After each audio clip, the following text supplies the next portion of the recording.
Shalom, selamat datang di program Baca Alkitab setiap hari oleh GBI Jelambar Timur.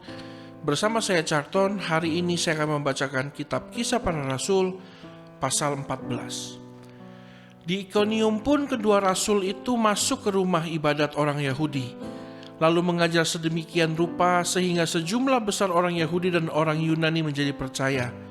Tetapi orang-orang Yahudi yang menolak pemberitaan mereka memanaskan hati orang-orang yang tidak mengenal Allah dan membuat mereka gusar terhadap saudara-saudara itu.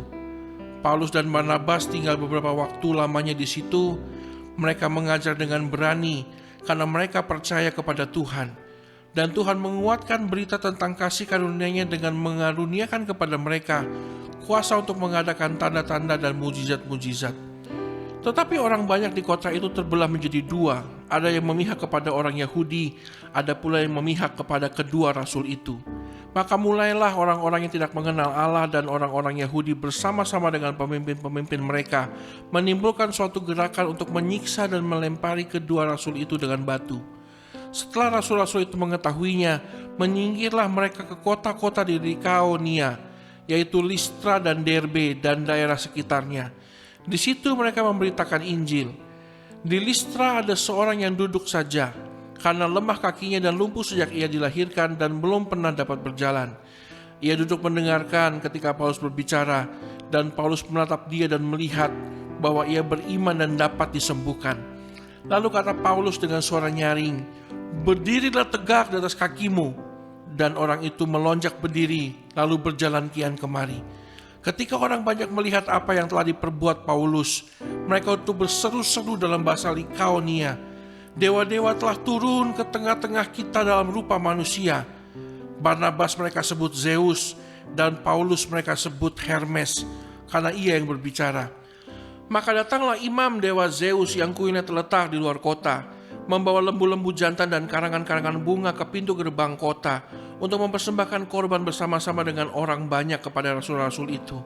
Mendengar itu, Barnabas dan Paulus mengoyakkan pakaian mereka, lalu terjun ke tengah-tengah orang banyak itu sambil berseru, "Hai kamu sekalian, mengapa kamu berbuat demikian? Kami ini adalah manusia biasa sama seperti kamu. Kami ada di sini untuk memberitakan Injil kepada kamu, supaya kamu meninggalkan perbuatan sia-sia ini dan berbalik kepada Allah yang hidup, yang telah menjadikan langit dan bumi, laut dan segala isinya. Dalam zaman yang lampau Allah membiarkan semua bangsa menuruti jalannya masing-masing, namun ia bukan tidak menyatakan dirinya dengan berbagai-bagai kebajikan, yaitu dengan menurunkan hujan dari langit dan dengan memberikan musim-musim subur bagi kamu. Ia memuaskan hatimu dengan makanan dan kegembiraan." Walaupun rasul-rasul itu berkata demikian, namun hampir-hampir tidak dapat mereka mencegah orang banyak mempersembahkan korban kepada mereka. Tetapi datanglah orang-orang Yahudi dari Antiokhia dan Ikonium, dan mereka membujuk orang banyak itu memihak mereka. Lalu mereka melempari Paulus dengan batu dan menyeretnya keluar kota, karena mereka menyangka bahwa ia telah mati. Akan tetapi ketika murid-murid itu berdiri mengelilingi dia, bangkitlah ia lalu masuk ke dalam kota. Keesokan harinya berangkatlah ia bersama-sama dengan Barnabas ke Derbe. Kembali ke Antiokhia.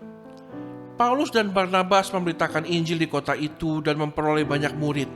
Lalu kembalilah mereka ke Listra, Ikonium, dan Antiokhia.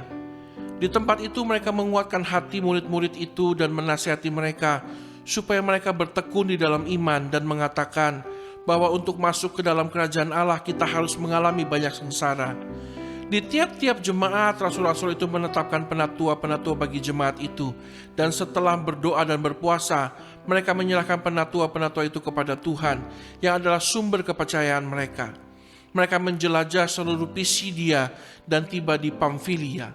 Di situ mereka memberitakan firman di Perga, lalu pergi ke Atalia di pantai. Dari situ berlayarlah mereka ke Antiokhia. Di tempat itulah mereka dahulu diserahkan kepada kasih karunia Allah untuk memulai pekerjaan yang telah mereka selesaikan. Setibanya di situ mereka memanggil jemaat berkumpul, lalu mereka menceritakan segala sesuatu yang Allah lakukan dengan perantaran mereka, dan bahwa ia telah membuka pintu bagi bangsa-bangsa lain kepada iman. Di situ mereka lama tinggal bersama-sama, dengan murid-murid itu.